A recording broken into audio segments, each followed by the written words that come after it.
On this episode of Star Trek Universe, Effie and I get stranded on a barren world where giants in fur coats throw evenly weighted papier-mâché spears at us and have their way with our shuttlecraft. That's right, it's time for our review of Star Trek 113, the Galileo 7, right after these words from our mystery fur giants.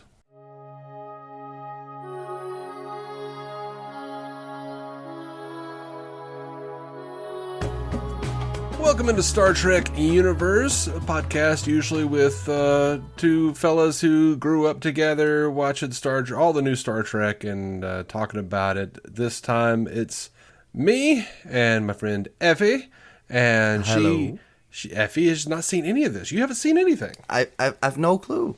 What are we doing here? Yeah, and I'm glad you asked. We are watching Star Trek, the original series. Right. Okay, that explains a lot of what I had to watch up to this point. Yeah. You've watched 13 episodes up to this point. I thought you knew. Yeah, no, I know, but I skipped the intro, so I didn't know what the title of the show was. Of course. Have you always skipped the intro? No, I hate skipping the intro. I don't do it for any shows, honestly, let alone this one, because it has a fun theme song and an intro that is the same every single time, but it's a good tune and it's, it's classic. It's iconic, so I sit through it every time. So, did you know, and I probably told you this at some point, Alexander Courage composed that theme song, and to make sure that he didn't get all of the royalties, Gene Roddenberry sat down and wrote lyrics, really shitty lyrics.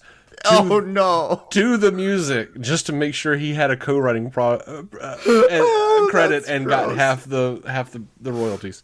Oh, that's such an asshole move. The lyrics were never used, but they were there. Thank you very much. Where's my check? Jesus. That's like such an old timey kind of it feels like a Bob Kane, Bill Finger kind of thing. Yeah, that's pretty much the vibe I'm getting of just, copyright law. What you gonna do? Doesn't matter who did what. I got credit. That's what matters. It's awful. And we shouldn't be laughing at it, but it is funny with how horrible it is. It's absolutely, but I feel like that's the case every time Roddenberry comes up. Yeah, where it's like a lot of times. Yeah. He was a person. Yes. What shall we say about him? All right. Well. The Memory Alpha synopsis for the Galileo 7 reads sparsely. Spock faces difficult command decisions when his shuttle crashes on a hostile world populated by barbarous giants. Mm-hmm. They do seem to get less giant as they get closer to the actors of the... But other than that, giants. And also, the spears they're throwing seem way bigger than even they could handle. Yeah, they're not quite up to size. It's not proportional. Not quite. Yeah. But it is, the suggestion is there of, big spear, big giant. Sure. Right. But then you decide to show the giants after all, and it's that's still a big spear. Well, I liked that they showed the giants because it explained perfectly why none of them could hit anything with those spears except for one guy. That's fair. You guys really need to hone your spear making because you're making them way too big. It's taking you 4 of them to just kind of toss it over an edge and hope it falls flat on top of somebody. Yeah, no, they're not. The throwing technique needs some work too, because it is very much the pointy part is supposed to land first.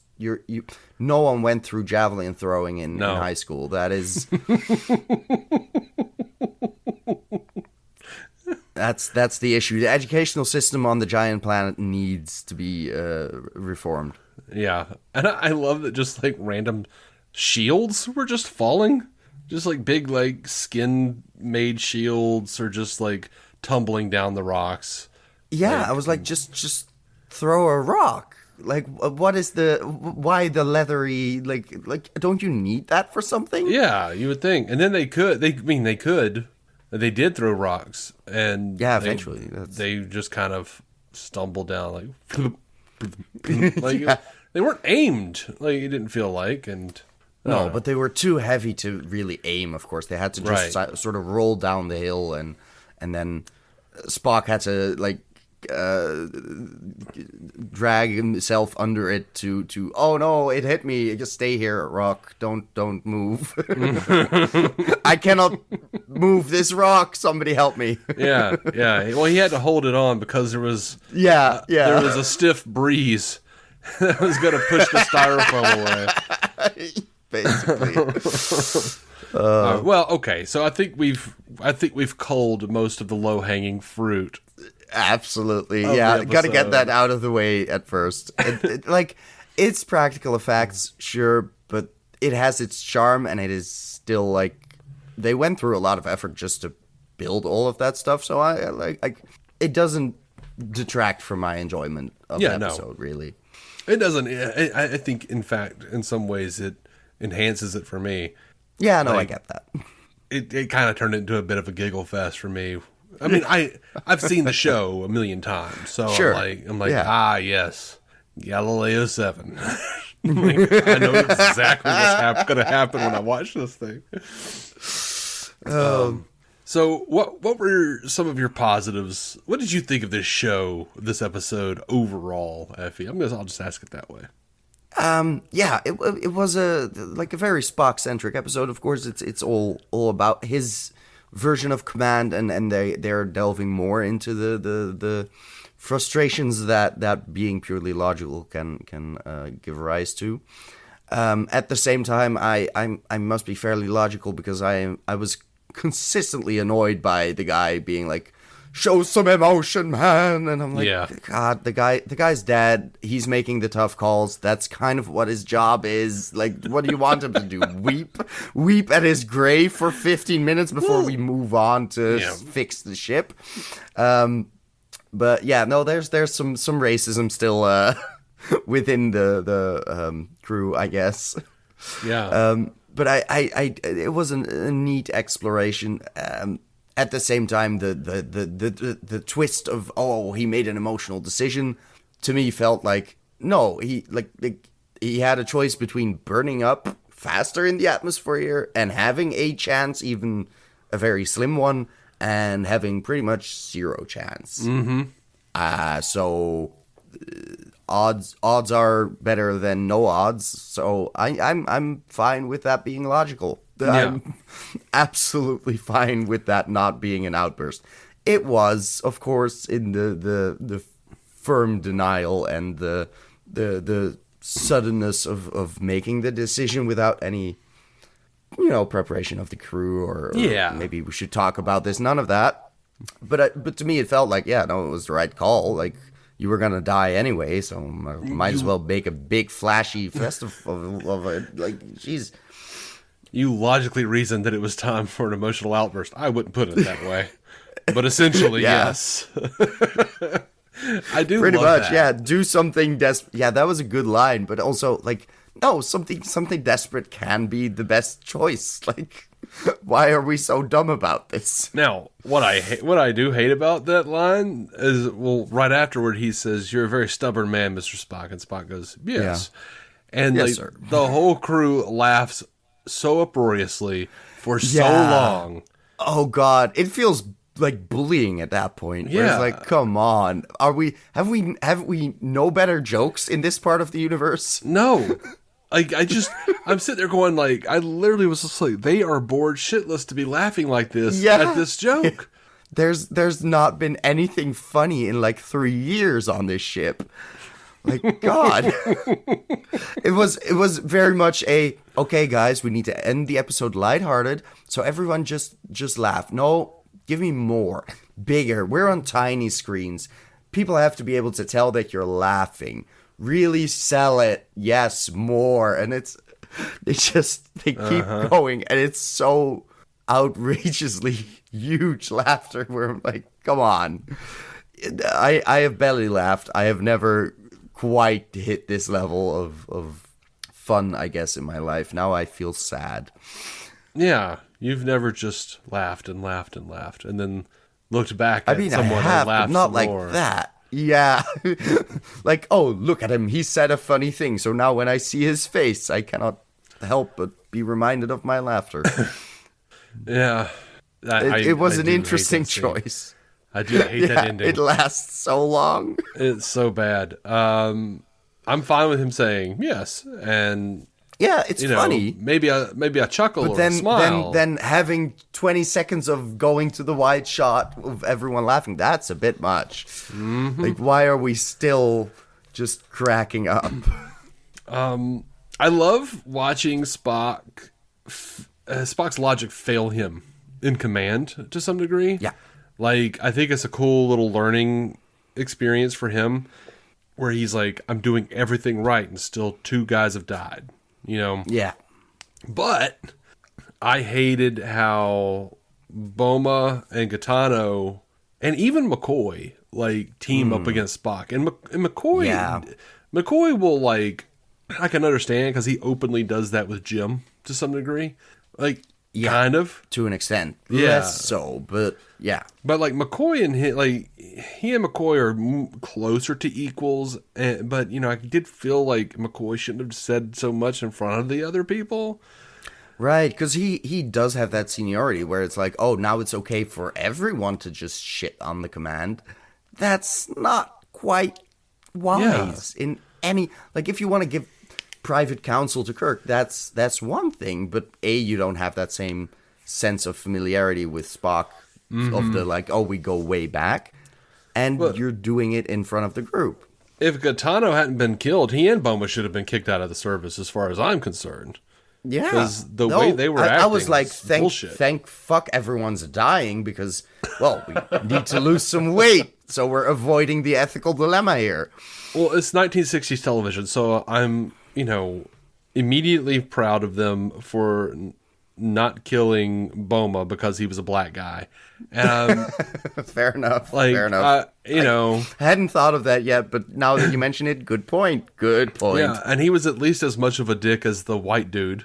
So yeah, whose name I definitely remember. Gaetano. Oh no. Okay, sorry. Who was the other white dude? He just got killed. I don't remember his name. I never remember. Yeah, his name. no. I thought you were talking about that one. No. He didn't have time to be a dick.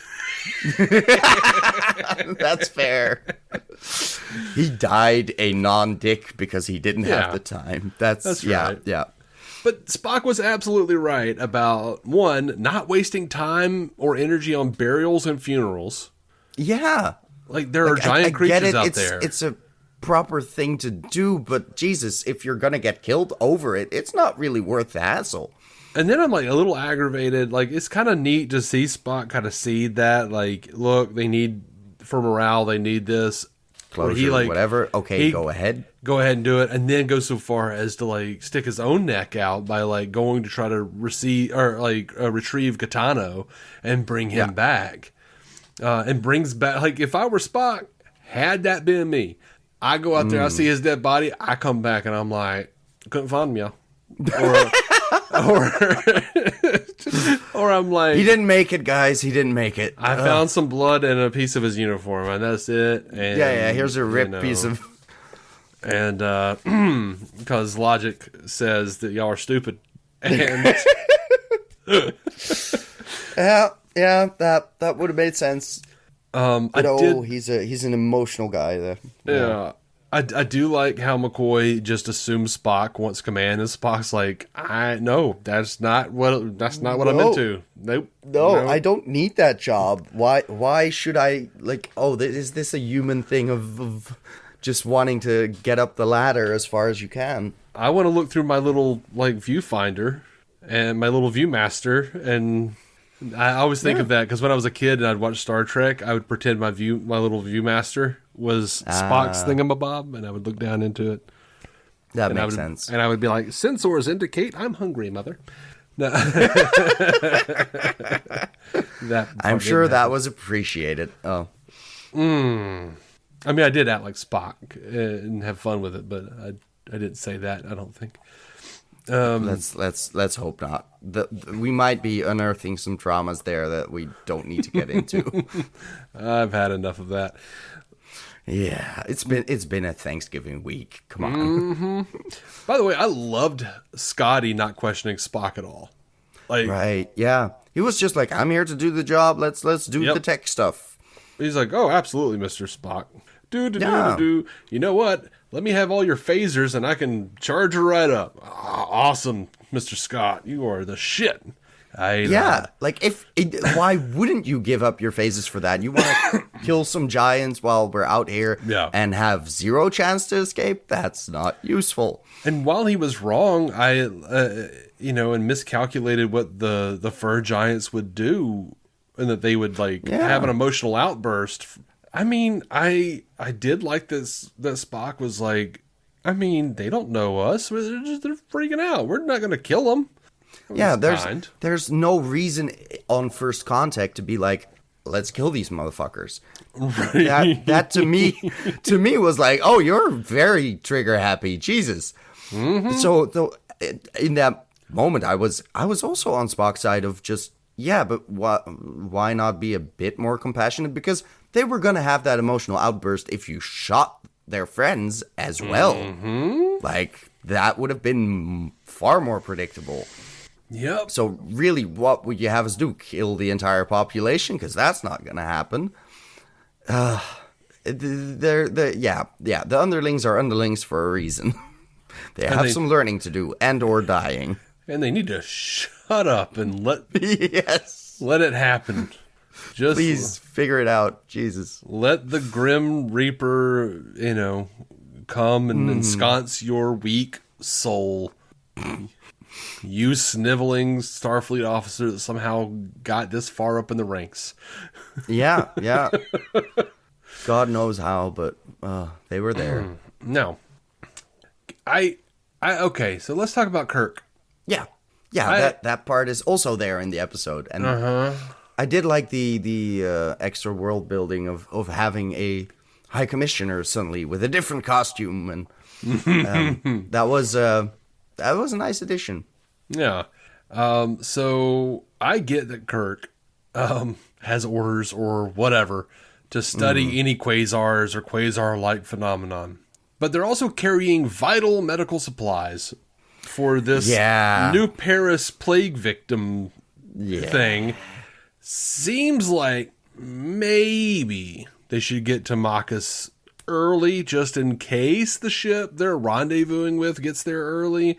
Then they could save more lives. But what's also interesting about that is it kind of goes with the Spock plot, because plot A is very much Spock going by the logic book, or trying to, and it not working out. The needs of the many outweigh the needs of the few. While Kirk is risking the needs of the many, even to the point of sending a freaking second damn shuttle. To save the few. Yeah. And of course, Spock's desperate emotional outburst at the end is what allowed them to be seen, and Kirk never giving up, and little bit. Yeah, because he's stalling at the end, and it happens to work out. But if it hadn't, it would definitely have been a case of, what are you doing? Very, very towing that line of barely following orders, where it's like, this doesn't look good on your resume, but. It is very much the classic emotion versus logic thing they're exploring again. But I like that you noticed that mirror. Yeah, that makes it an interesting foil again to each other, and to have that ticking time on, but of the officer just yelling in his ear like, no, you don't have time. Come on, get on the road. Mm-hmm. But yeah, they could have just skipped the mission, because realistically, it's not that interesting to study. It's you'll find another one. Just get the medicine there first. It is like, I guess because it's the rendezvous at a set point in time, and it's not actually bringing it all the way to the infested planet. But other than that, it's thin in terms of why we can wait for this final medicine to arrive, I guess. Yeah, and I guess, like, I've read that quasars were a relatively new thing, that they didn't really know what was happening with that in the real world. So they were like, "Oh, this is a big deal. So let's make it a quasar." Yeah, this is a word we've seen. Yeah, and, we know what that is. Write it into the episode, you. But like me, I'm sitting here like watching the episode, and I'm like, but why are quasars so important to these people? Like, they're just willing to risk it. Like, is there some sort of like quasar imperative? Is there something we don't know? Like, are there certain types of quasars in the Star Trek universe that need to be investigated because they're like a gateway to another dimension, or some kind of like do upper they have level a use? thing? I don't know what a quasar is at this point, but like apparently there's a planet of giants in the middle. Yeah, I mean, I've also read from people smarter than me that this episode in no way portrays a quasar that we know of. I'm sure. I'm sure the word means something entirely different. Yeah. So I don't like. It would have been cool if they had brought up like we have an enemy who's been using quasars to do X, Y, and Z, or like there's some sort of bullshit reason that you could revisit later in another episode. Like, no, we need to study this real quick. There could have been more of a reason for the priority being given. There should be some urgency around that, because at this point it's just like, no, science, this is fun, look at it, let's measure some shit. Yeah, it just seems like Kirk is kind of ADHD. It's like, hey, can we like Spock, can we scan that and is it stable? Cool. We will come back to that when we're done bringing the life-saving medicine to the thousands of people who are dying of a plague in the New Paris colony. Whoops. Is it going anywhere? Good. We can come back. Yeah. It's like, I'll be damned. It'll be here for a couple more days. Awesome. It's just... Yeah. The difference between squirrel and quasar is slim. Just chasing quasars. Yeah. There are several bits of dialogue I liked in this episode, though. Spock talking to Scott, saying, "Mr. Scott, there are always alternatives." That sort of is a nice little precursor to a very famous Spock quote from one of the movies, "There are always possibilities." And you don't know that yet, but... I do not. It's good to know. It is a nice... it's nice continuity for the character. Yeah, that makes sense. I do love him saying, "I'm frequently appalled by the low regard you Earthmen have for life." That's I think what I expressed when I was like, let's kill the population, is a bit trigger happy. It is. Boma, man, I'm sick and tired of this machine. What a dick. Yeah, that felt fucked, especially since it's supposedly a species thing. It is very much the man can't fucking help it. Except, this man is half and half, so he can, but the other ones don't say that shit. It's seems rude. Well, they all even can. If it's just cultural, they can, but they can. Come on. They will. I get it. They can. But still... They will. They do. Some of them are just assholes. Yeah, but Spock is not the worst asshole, I'm sure. Yeah. What I don't like about it is just like he's unwilling to see Spock's side. Like, and he's just like they're so hard pressed to just not. Yeah, it's understand. just the logical reason must be the fucked up one, so I'm not going to agree with anything you have to say. Instead of, well, maybe be slightly more rational and not just purely emotional outburst, because that's also not showing the best side of humanity. Yeah. I mean, to be fair, Spock didn't really set a great tone. He was like, well, clearly two people will have to be left behind. What? Yeah, he wasn't three people, amazing on the tactfulness of that whole exchange. No. He has no tact. No. One of his lesser qualities, lack of tact. Well, put it on his service record. Oh. Even McCoy says, "Mr. Spock, remind me to tell you that I'm sick and tired of your logic." And Spock wonderfully responds, "That is a most illogical attitude." Yes. Which You're I do not love. mistaken. Yeah. I do still love the McCoy-Spock dynamic in this episode. And when Spock admits he may have made a mistake, McCoy says, well, at least I lived long enough to hear that. Yeah, that felt petty, but appropriately so. So what else do you have? Do you have anything that you specifically wanted to say about this episode? Not really. There was a woman involved who had very little to do, but they thought of the representation of like, there's a crew member. I remember at one point she fell back into that chair and she was just man-spreading as if she was going to fall over, but that was a delightful shot of just passing over her being like widespread in that chair. Yeah, and I think it looked funny. In one of those shots, I think she was laughing. Oh, probably. Yeah. That because I feel like she was actually falling over or just really struggling with that seat. Yeah, I wonder if they had him on a gimbal or something. Yeah, like after the crash, where it's just like, oh, let's shake them loose and still have people sit in it. There's no actual legislation to stop us from having an unsafe work environment for these actors, so they'll be fine. Yep. You know what? She was supposed that part of Yeoman Mears was originally in the script Yeoman Rand. Of course. God damn it. She might have even had lines. So this is all per memory. Not that I know why a yeoman is there or what a yeoman does at this point still, but they do shit. I don't know. Yeah. I mean, not on this episode. In my mind, but all we know is they bring food to the captain, but sometimes apparently they're also on the Galileo. Just I don't know.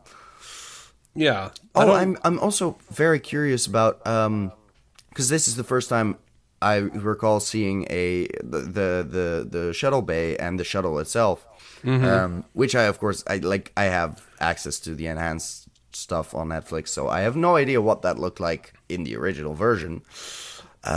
Which I was immediately curious about because I was like, ooh, CG and a nice font on the side to differentiate the shuttles. I guess that was delightful. Yeah, you can find it. It had a charm to it. Yeah, you can find it. I'm sure I could.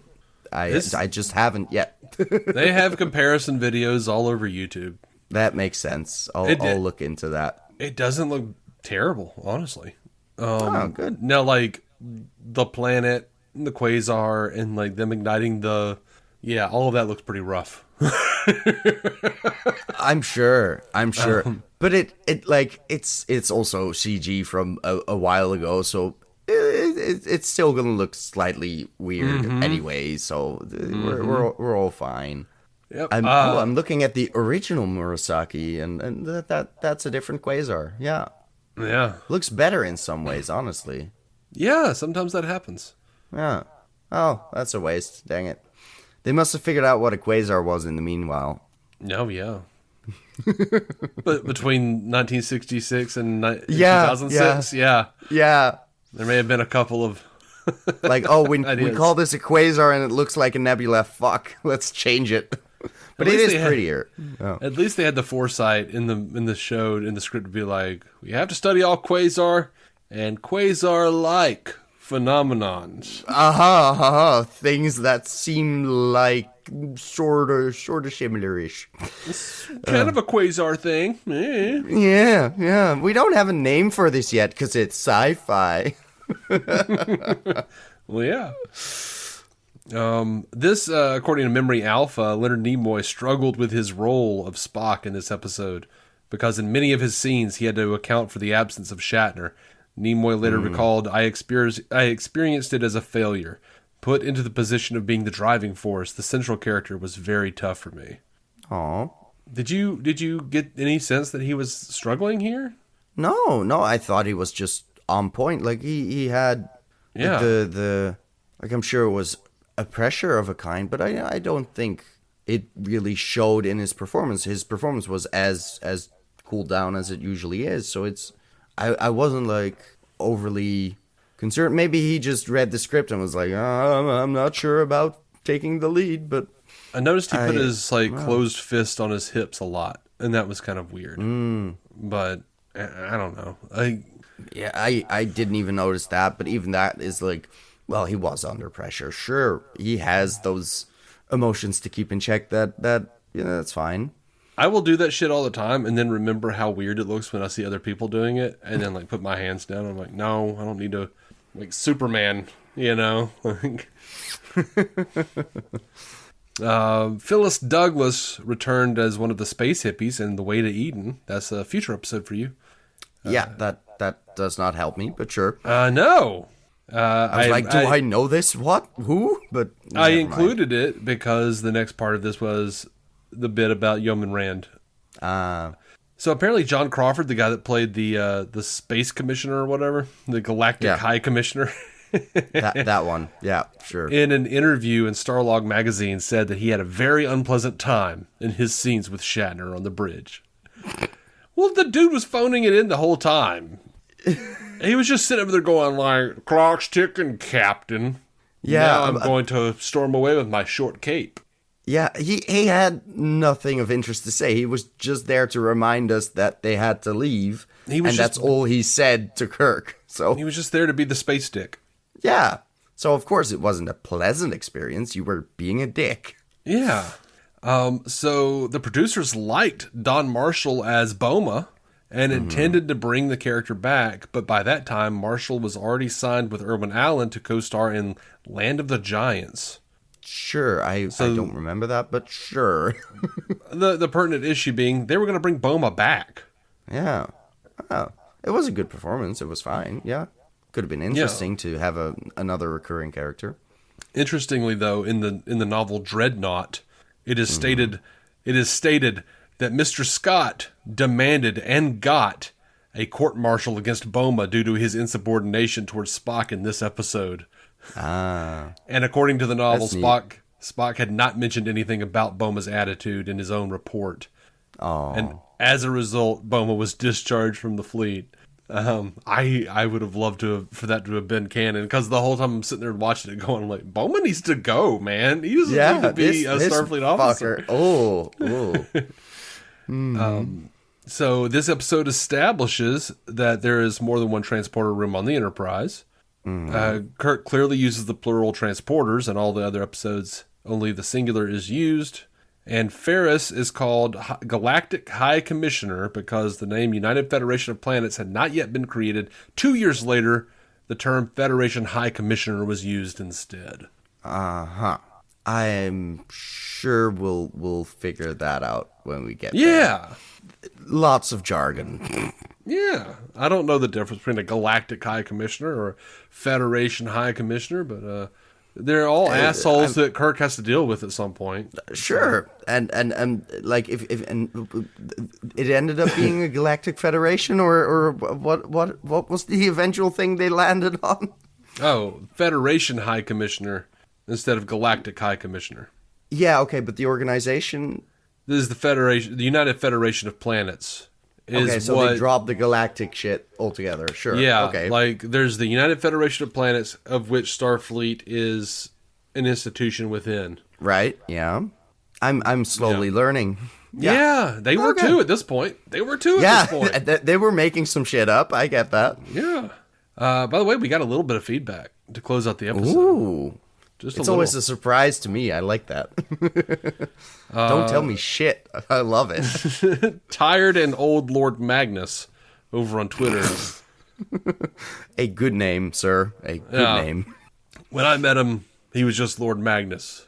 But as it goes with anyone who's spent too much time on Twitter, eventually. Or too much time with me. I wasn't going to say that, but we'll see. You know, we have a couple episodes to go of this show. Jesus. Lord Magnus says, great last few episodes. I would love to chop it with Effie. I love TOS and she sounds fun. Okay, can we redo that? Because I heard you breaking up. The connection was dropping out. So I heard nothing of that. Oh. Lord Magnus set is all I need to... You write down the time. Okay. All right, Lord Magnus says, great last few episodes. I would love to chop it with Effie. I love TOS, and she sounds fun. Oh, that's sweet. I had to be like, chop it. Chop what? I've been chopped. I looked it up. Apparently, chop means cut something into pieces with repeated sharp blows of an axe or knife. See, that's what I thought it was. Yeah. Now I'm see, this is why I don't spend a lot of time on Twitter, just to be safe. But I'm glad I seem fun. That's good. Yeah. And TOS is fun too. So I'm having a good time. It's possible because I did see there was another entry that said chop it is slang for talk. Oh, sure. It might be that one. But really, how do you know in advance? I don't. So bring a knife or an axe. Yeah, I bring a gun to a knife fight just to be safe. Well, yeah, we're just gonna talk. I'll hide my axe in my backpack. Right. It'll be fine. Yeah. No. But I'm available to talk. I am. To be found on the Instas and technically on the Twitter, but I'm never there. So. Well, I'll tell you this: Lord Magnus is good people. So that's a good start. If he's going to chop anything, it won't be you. Oh, we're chopping something else together. That would be fun, actually. I've seen those TikToks of women just chopping wood and wearing, well, not necessarily lumberjacks, but plaid and the shirts that are used to be called wife beaters. Damn it! But anyways, those thirst traps get on my feet. Are they really? God, that is. There is no other word for those things. Jesus. Well, people who beat their wives won't stop wearing them. It's just...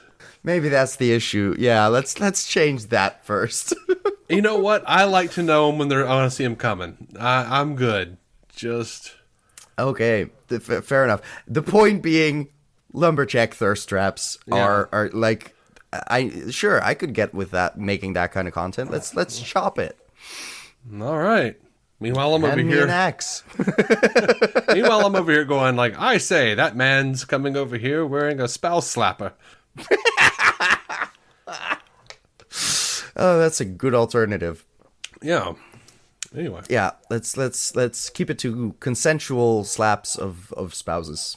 Yeah. I mean, we don't know. You don't know if it's it could be a kink thing. It doesn't have to be like a negative wife beating. No. I would hope not. Like if you're coming out as a wife beater, I'd hope you'd have like. Though I would imagine your wife beater would be made of leather if that was the case. Oh yeah, those are absolutely available. So handy rope. Oh yeah. Some shibari wife beaters. That would be neat actually. Like the leather ones I know are out there on the internet, but this would be a good purchase. Yeah, I need someone who can rope me in that. Yeah. I'm thankful I'm not into that shit because like I would be like I'm poor, so like I would have to have a wife beater fashioned out of like cheap like dress belts. Right, yeah. Just here are old belts I used to wear to church. And anyways, if you're interested in our new BDSM podcast, it's not coming. It's not. We're not doing that. It's called It Hurts.